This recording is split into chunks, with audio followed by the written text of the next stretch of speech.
and welcome back to Show Me St. Louis. It is time for another Transformation Tuesday. This is Laura, who reached out to Charles D'Angelo this time last year, wanting to drop 100 pounds. And drum roll, please. Here she is now, 1 year later and 100 pounds lighter. Laura, you look fantastic. Please have a seat, because we all want to know your secret. What made you first decide to work with Charles?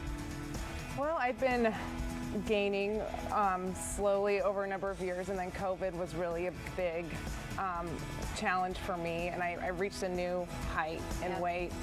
And it was spring break of 2022. I went to Utah, where I'm from, with my son, and he wanted me to ski with him. This is something I grew up doing, and I was so heavy, I just didn't feel like I could do it. I felt physically like I could break something. I didn't want to try to get into boots. You know, I just didn't feel good in my body at the time, and my joints hurt. And so I had to, you know, enlist my friends and family to go with him. And he was sad. He said, you know, he's like, I'm bummed out. I would like to go with you. So I sort of made a promise to him that I was going to try and find something to change.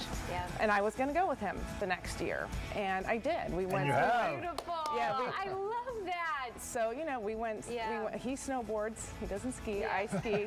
But we had just a blast last year, and it was just a huge change. And it was serendipitous that I found him. A friend of mine. A friend of mine had lost weight with him and had posted on Facebook a thank you to him, and I just reached out to her, looked him up. She lost 100 too, didn't she? I think so, yeah.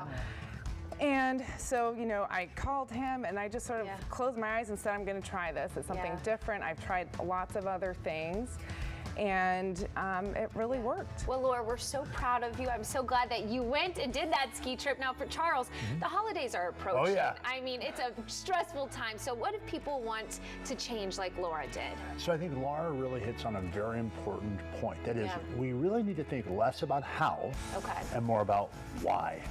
When you have a strong why, when you really have a powerful reason, the how, there's any number of hows, right? How many books, how many exercise programs, how many trainers, how many gyms? I mean, there's all sorts of hows. That's not really what gets a person where they need to go.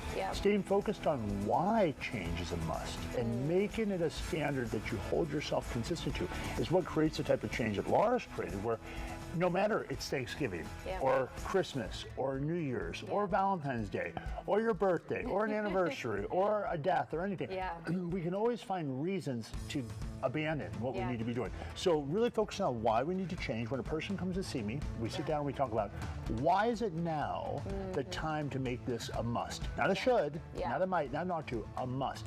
And then we come up with a strategy, all real food, right? So all grocery store food. And the only exercise a client's required to do is walking on a treadmill. And you see me every 2 to 3 weeks in my office in person. If you're here in St. Louis, if you're somewhere else, we can do it on Zoom. And we're constantly making sure that we're making changes to the program based upon the progress you're making. Then once you get to your goal, then what happens? Maintenance.